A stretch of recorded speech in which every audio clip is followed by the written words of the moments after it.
Hello there.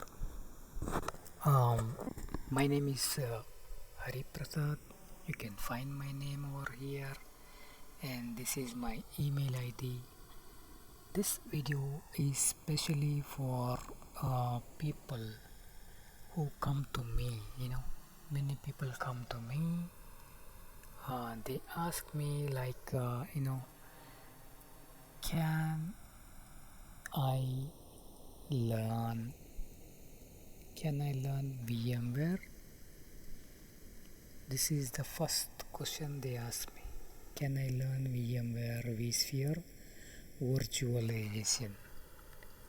Okay, this is the question they ask me. So,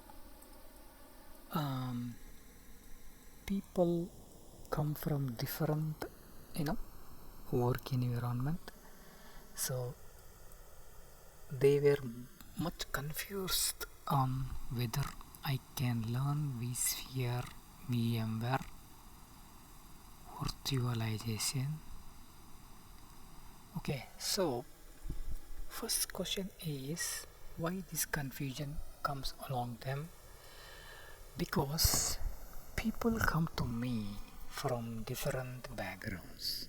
Okay, so some people come to me from non-technical background. Okay, like non-technical, like they are into logistics, they are into maybe some kind of office work they do, but they want to migrate to IT. They can be something like some document kind of thing they are doing in office. They want to move to IT. This is one type. Then people come to me, ask me, hey Hari, I'm coming from technical background, but it is not relevant to cloud, or it is not relevant to any virtualization platform. Okay, what that means, they are into technical but not into cloud or not into vSphere VMware. You got it? This is one type of people come to me.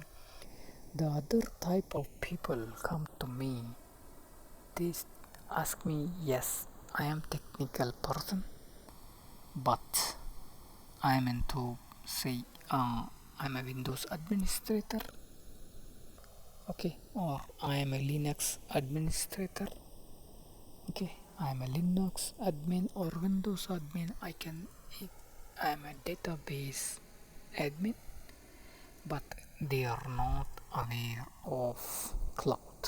They are not aware of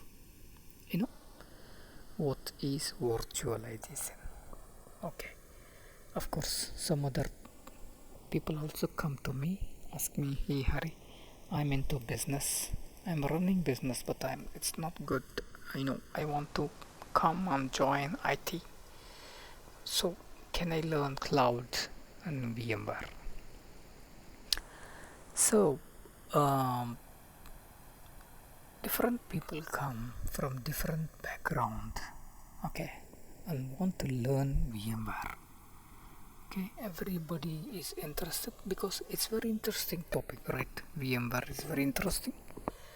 So what I can suggest them is, to learn VMware. Okay, to learn VMware, what is required?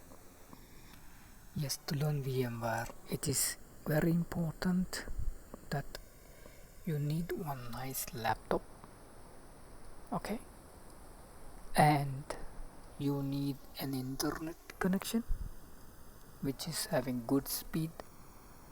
Also, you need a nice environment, work environment. So these three things are required to learn VMware. This can be, again, it can be a physical server in your work environment, or you can use a laptop, which is a high-end laptop, good one. You can also use make use of cloud services. You can have an account on Azure, or you can have an account on AWS, or you can have an account on GCP or other clouds. This will work. Okay, and internet, it should be good speed, at least minimum 10 gig speed, broadband release line, an environment where you can sit and work peacefully. So this is what required to learn VMware. It's not like no need to afraid, no need previous experience, no, not required. Technical experience, no, not required. Then what is required? You need these three things. One is your machine, computer. Second one is internet, good speed and good environment. These three are very much required. Moreover, that you need to focus and learn every day. At least you spend 1 hour, then you are good. Okay, never down your expectations.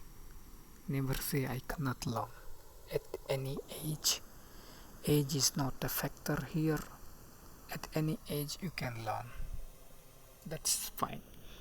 And one more thing I can tell you, with my 14 years of IT experience, you no need to worry. Today we know artificial intelligence and also machine learning and data science. So many new technologies are on the market, but VMware vSphere is not going to die. Okay, and VMware Cloud is evergreen. Many people say VMware technology is almost lost. No. Why I say VMware is not lost? Because VMware still running on GCP. VMware still running on AWS. VMware also still running on other clouds, like Azure. Still we have customers here, customer here, customer here. It's not all going to collapse once for a time. We are good with VROps technology. We are good with NSX, which is VMware. We are good with Cloud Foundation. Okay, so it's not going to die. Still VMware is doing a lot of research and more opportunities coming with hybrid cloud environment.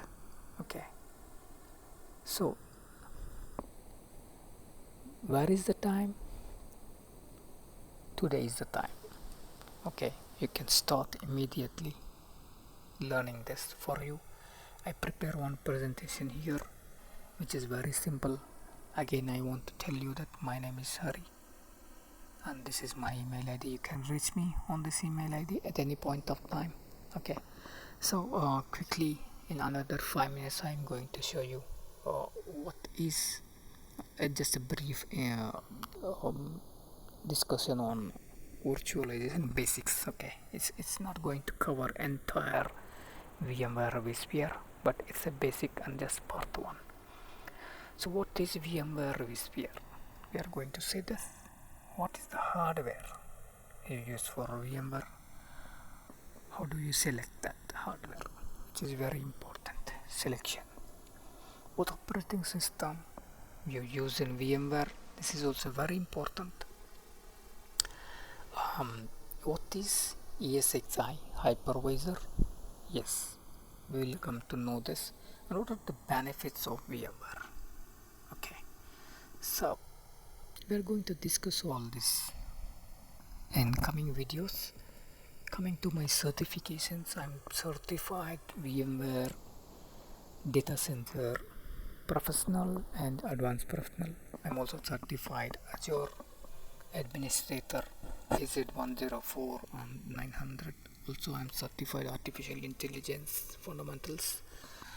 I'm also certified Azure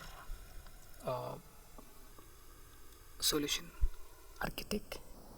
I am certified HP Zero Associate and Enterprise Engineer.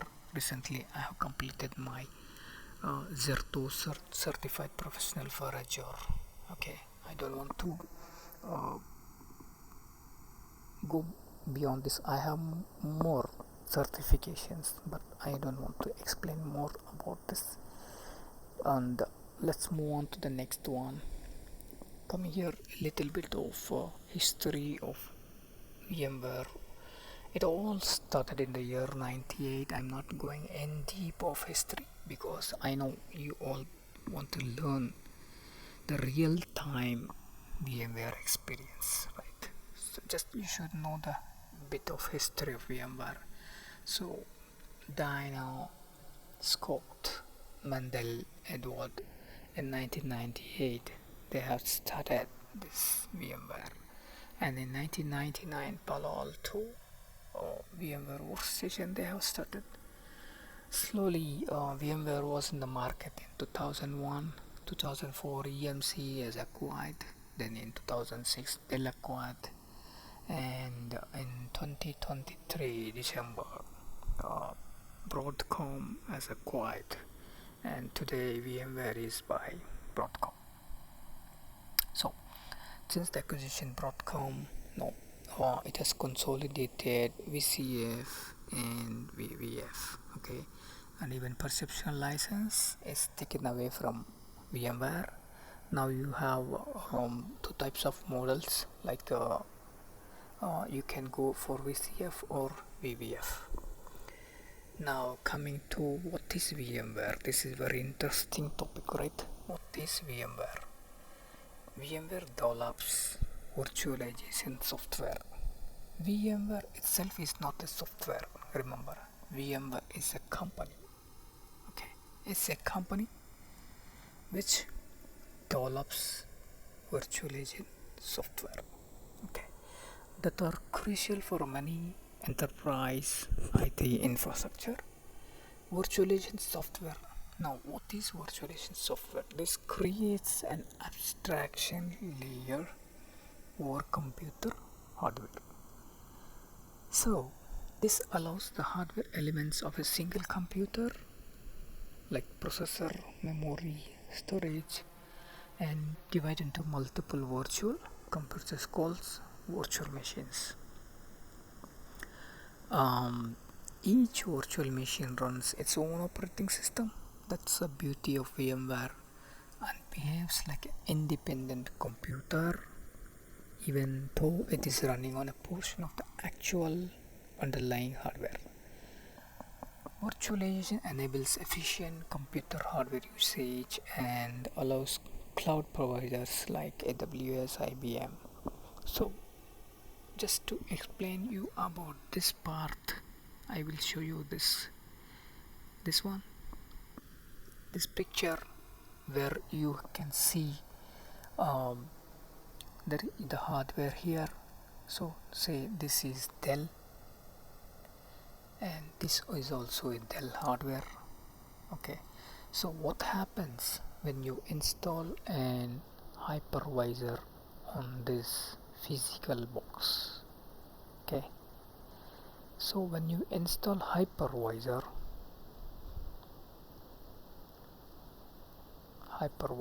which is ESXi hypervisor, which is called VMware operating system or OS.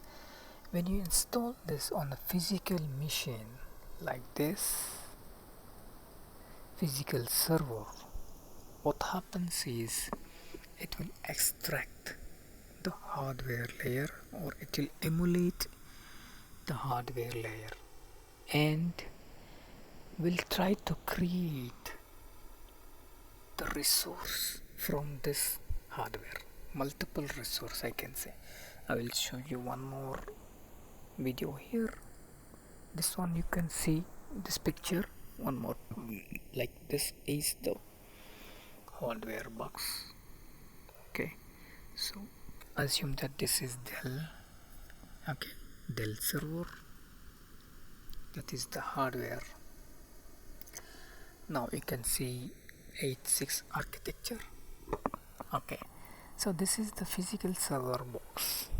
Now on this I'm going to install, what I'm going to install is ESXi Hypervisor, okay, which is an image, ISO image.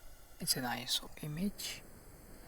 So again I recall this, since being this is the first video on basics. So this is an operating system developed by VMware.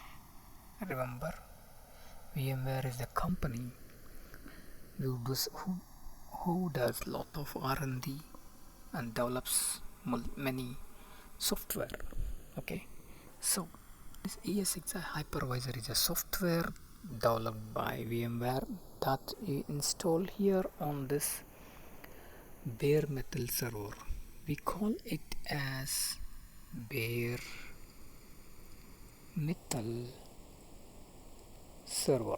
I will explain in my next video what it is in detail, and also I'll explain the type of deployments of ESXi Hypervisor, or we call it as operating system.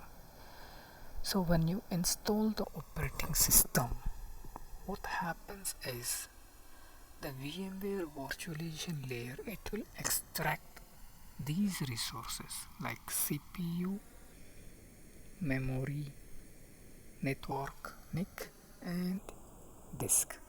All these four components, it will extract multiple resource and it will keep with him inside the box, and it will allow you. So first thing is it will emulate hardware layer, or I can say extracts hardware resources,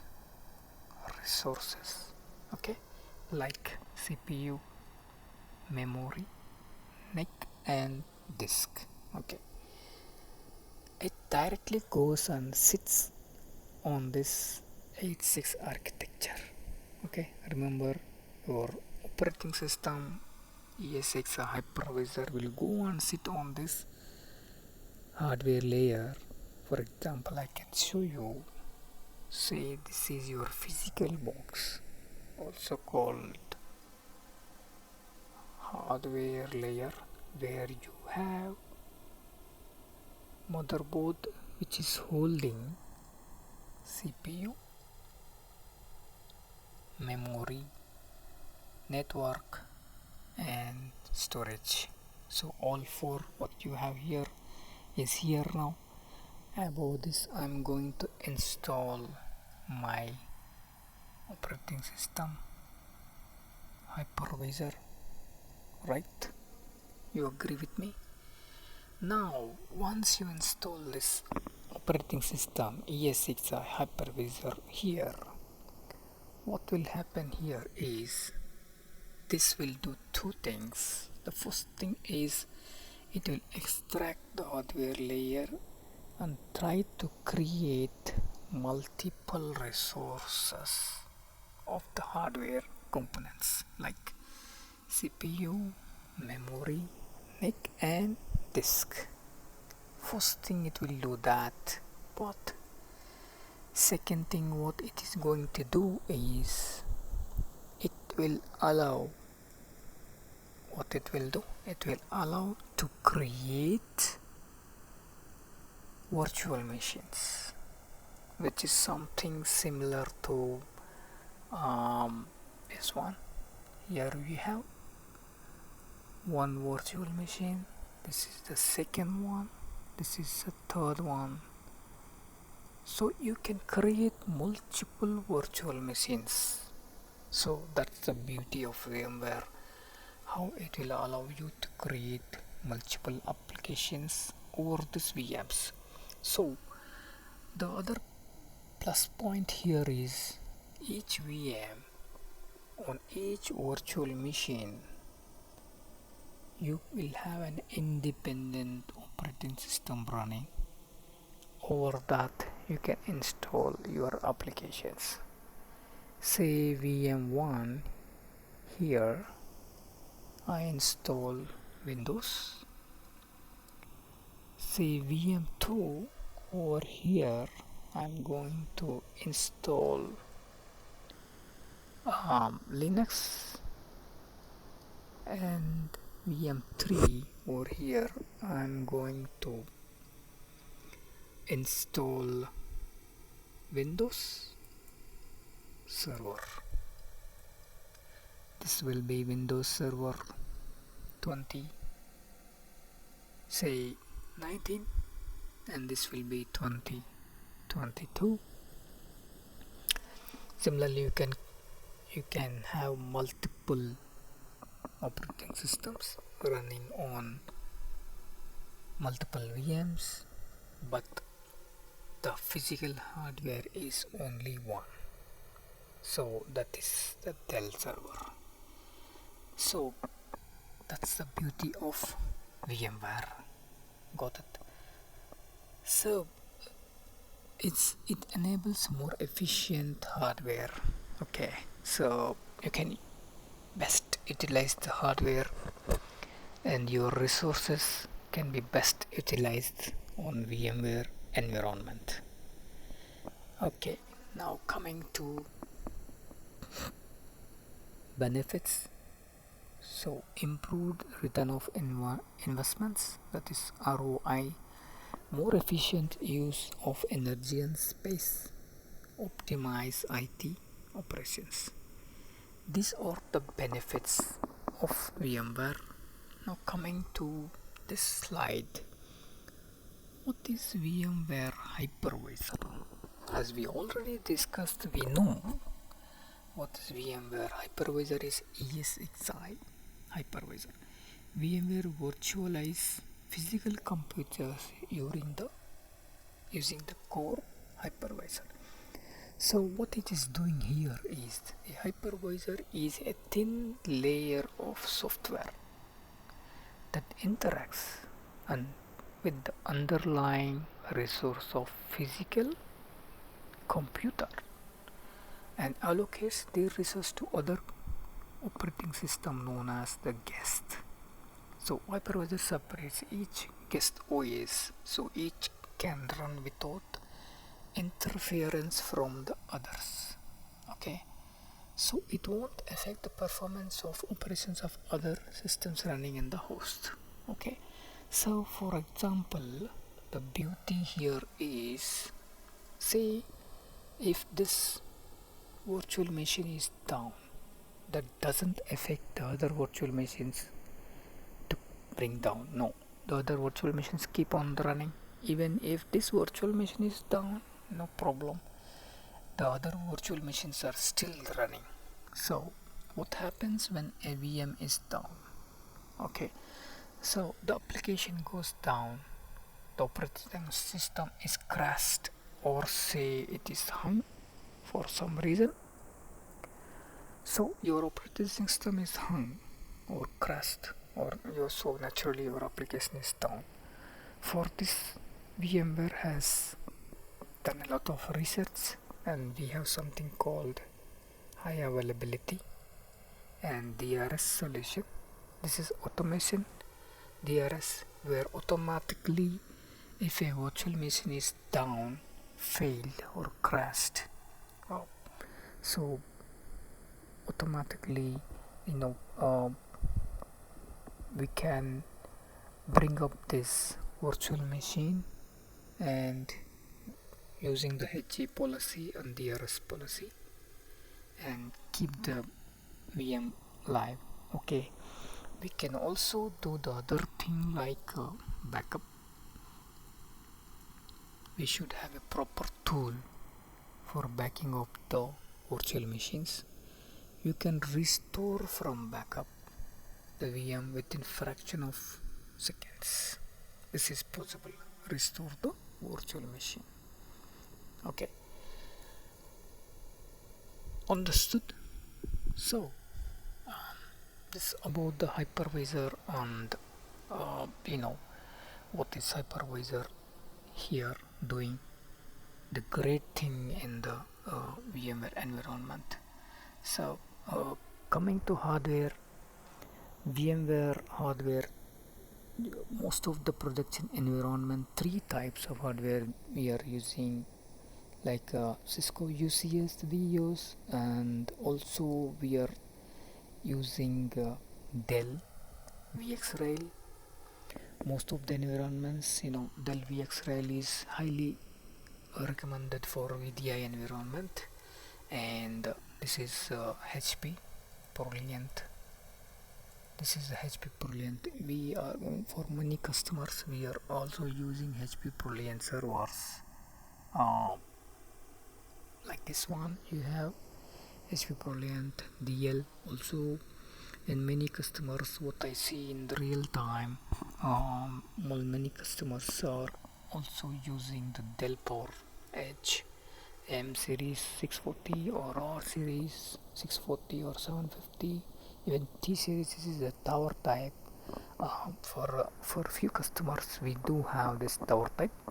Also we use Dell Power Edge or 240. So the main thing to understand here is like say if this is the best example. Okay, say this is the real example, like say internet is connected here, fiber channel and internet. So you have say how many physical 1, 2, 3 and 4 physical box you have. So this is Dell, and this is also should be Dell. This also should be Dell, and this also should be Dell. And it should be of the same kind of server, 720. Yes, this also should match the same one that is recommended by VMware. Okay, this is very important. If at all we use, say I am using Dell here and here, but I am using say HP Brilliant here and also HP Brilliant here, there is a mismatch of hardware compared to here and here, right? So we, in such case, we face some issues. That's why VMware recommends to use the same kind of hardware for whatever number of physical boxes you deploy in your environment, customer environment. Okay, if it is 2, say just you have 2 physical boxes, you can use either HP or you can use Dell, or you can go with Cisco UCS. It depends on customer to customer, right? So again, if it is a standalone server, you are not adding this server physical machine into cluster. So it again depends. You can have either of this hardware, Dell, HP or Cisco. It depends again.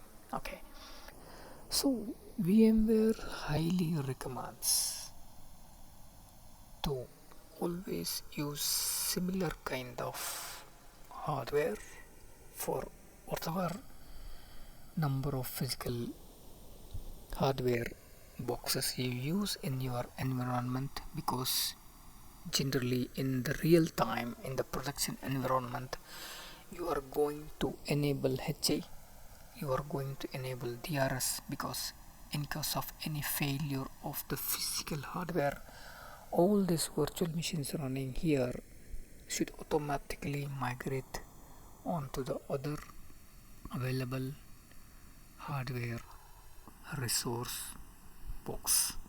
Okay, so that's why we enable HA, high availability, and we configure properly the DRS policy, so that whenever a case of a physical box going down for some reason, or disconnected, or hung, or overutilized, or maybe some problem with the memory module here, or some problem with the hardware, we are going to discuss more in the coming videos.